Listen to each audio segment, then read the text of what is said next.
Good morning बच्चों। आज हम करने जा रहे हैं अपनी worksheet number 45 subject science class 9 के लिए। हमारी डेट 16 अक्टूबर के लिए। तो चलिए शुरू करते हैं।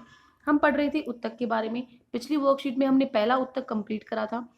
कौन सा था? जो विभेद्योतक था, जिसमें क्या होता है, जो कोशिकाएं हैं वो विभाजित होती रहती हैं। आज हम पढ़ेंगे पैरेन्काइमा के बारे में। तो देखिए, जो विभेद्योतक उत्तक है उसके द्वारा जो बनाई गई कोशिकाएं हैं वो पौधों में क्या होता है, कोशिकाओं का पौधों में क्या होता है। तो देखो, जो विभेद्योतक उत्तक है द्वारा कुछ बनाई गई कोशिकाएं एक विशेष विभाजन प्रक्रिया के बाद धीरे धीरे विभाजित होने की योग्यता खो देते हैं। ठीक है, क्या होता है कि सेल डिवाइड होते रहते हैं, मतलब विभाजित। जैसे कि एक ये कोशिका है, ठीक है, इससे दो कोशिका बन गई, इससे दो कोशिका और बन गई, ऐसे बनती रहती है, इसके दो कोशिका और बन गई।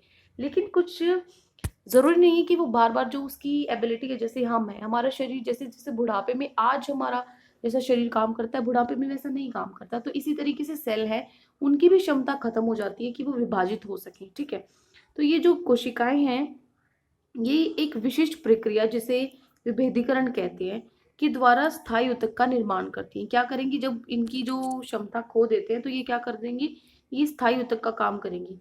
किसी कोशिका को विशिष्ट कार्य करने के लिए स्थायी रूप और आकार लेने की क्रिया विभेदीकरण कहलाती है। विभेदीकरण क्या है? अभी जो यहाँ पे वर्ड हुआ था कि कोई भी कोशिका जो एक स्पेशल काम करती है, मतलब एक स्थायी रूप से और आकार लेती है किसी भी क्रिया को करने के लिए, कुछ काम करने के लिए। जैसे अब वो विभाजित तो होती नहीं है, तो वो क्या कर लेगी, अपना एक स्पेशल एक पर्टिकुलर काम ढूंढेगी जो उसको करना है। ठीक है, तो वो क्या हो जाएगा, विभेदीकरण हो जाएगा। इसके कारण जो सामान्य कोशिकाएं हैं अलग अलग आकृति ले लेती हैं, उनका जो आकार प्रकार है, विशिष्ट कार्य, अलग अलग कार्य जो उनका स्पेशल काम होता है उसके लिए उत्तक निर्माण करती है। ठीक है, टिश्यू बनाती है, उत्तक बनाती है। तो इस प्रकार जो पादप है उसमें स्थायी उत्तकों का निर्माण होता है। तो स्थायी उत्तक होते हैं वो दो प्रकार के होते हैं। एक तो हो गया सरल सतक स्थायी उत्तक और दूसरा हो गया जटिल स्थायी उत्तक। जो सरल स्थायी उत्तक होता है उसमें एक ही प्रकार की कोशिकाएं होती हैं। ठीक है, लेकिन जो जटिल स्थायी उत्तक होता है उसमें अलग अलग प्रकार की, विभिन्न प्रकार की कोशिकाएं सम्मिलित होती हैं। अब देखो, जो सरल स्थायी उत्तक है तीन प्रकार के होते हैं, पैरेन्काइमा, कोलेनकाइमा और स्क्लेरेन्काइमा। ठीक है, अब इसमें जो पैरेन्काइमा है, पैरेन्काइमा की क्या विशेषताएं है, देखो, पौधे में जो आधारीय पैकिंग का काम करते हैं। ठीक है, जो सेल, जो कोशिकाएं हैं आपस में जो पैकिंग का काम करते हैं वो पैरेन्काइमा में होता है, पैरेन्काइमा के थ्रू होता है, और इसे पैकिंग उत्तक उत्तक भी कहते हैं। ठीक है, जो पैरेन्काइमा की कोशिकाएं हैं अक्सर पत्तियों के अंदरूनी सतह, तने और जड़ों के भराव में पाई जाती है। कहाँ मिलती है पैरेन्काइमा की कोशिकाएं? ये मिलती है पत्तियों, जो पत्ती होती हैं, आपके पत्ते होते हैं पेड़ में, उसके अंदरूनी सतह में होते हैं, तने में होती है और जड़ों के भराव में पाई जाती है। इनकी कोशिकाएं जीवित होती हैं और कोशिकाएं भित्ति बहुत पतली होती हैं। इसकी कोशिकाएं बंधन मुक्त होती है। इनके मादे काफी रिक्त स्थान होते हैं, मतलब देखो इनके जो बीच में जो जगह होती है, जैसे ये क्या होता है, आंतरिक इनका बीच का जो आंतरिक स्थान होता है वो ज्यादा होता है। ये क्या होगी, दो कोशिका होगी, इनके बीच में कुछ जगह होती है। ठीक है, तो जिसको हम क्या बोलते हैं, अंतराकोशिक स्थान, जो कोशिकाओं के बीच में स्थान होता है। पैरेन्काइमा पौधे को आधार प्रदान करता है, मतलब उसको सपोर्ट करता है, सहारा देता है। इन कोशिकाओं में बड़ी रसधानियां होती हैं जो जल और भोजन को एकत्रित करती हैं। जो जल और भोजन को रखता है वो क्या होती है, रसधानी होती है इनके अंदर, पौधों के अंदर। पैरेन्काइमा के प्रकार क्या होते हैं, देखो पैरेन्काइमा दो प्रकार का होता है। एक तो हो गया क्लेरेन्काइमा और दूसरा हो गया एरेन्काइमा। एरेन्काइमा देखो, पैरेन्काइमा क्या होता है, जो पौधे होते हैं उसके अंदर क्लोरोफिल होती है, तो कुछ पौधों के पैरेन्काइमा में क्लोरोफिल पाए जाते हैं। ठीक है, क्या होता है क्लोरोफिल, जो हरित ऊतक होता है, ठीक है, वो होता है। तो उसके कारण उसको, क्लोरोफिल के कारण उसको क्या बोल दिया हमने, क्लोरेन्काइमा नाम रख दिया। ठीक है, क्लोरेन्काइमा किस में मदद करता है, प्रकाश संश्लेषण में मदद करता है, ये हम बचपन से पढ़ते ही आ रहे हैं। ठीक है, उसके बाद है एरेन्काइमा। देखो, जो जलीय पौधों में, जो जल में जो पौधे होते हैं उनमें जो पैरेन्काइमा है उसको एरेन्काइमा कहते हैं।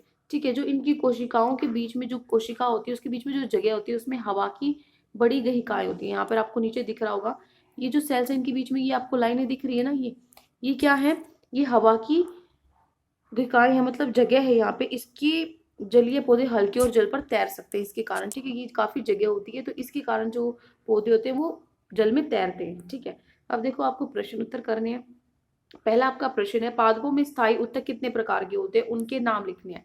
कितने प्रकार के होते हैं, उनके नाम लिखो। पादपों में स्थायी उत्तक कितने प्रकार के होते हैं ये देखिए, ये हो गया आपका उत्तर नंबर 1।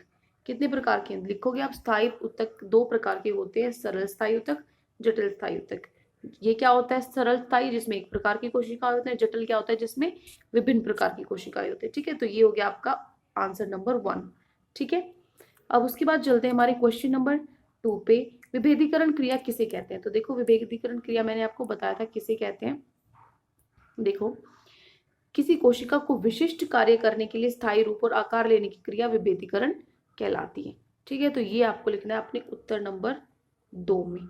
ठीक है, यहाँ से आप या फिर ये भी लिख सकते हो कि कुछ कोशिकाएं एक विशेष विभाजन प्रक्रिया के बाद धीरे धीरे विभाजित होने की योग्यता खो देती हैं, और ये कोशिका एक विशिष्ट प्रक्रिया जिसे विभेदीकरण कहते हैं के द्वारा स्थायी उत्तक का निर्माण करती है। ये भी आप लिख सकते हो। अगर आपको इतना बड़ा नहीं लिखना है, या तो आप ये लिख लीजिए, ठीक है, जैसे 2 मार्क्स में आ जाए, या फिर आप ये लिख सकते हो। ठीक है, ये यहाँ से सिर्फ इतना सा लिख सकते हो। ठीक है, ये हो गया आपका उत्तर नंबर 2।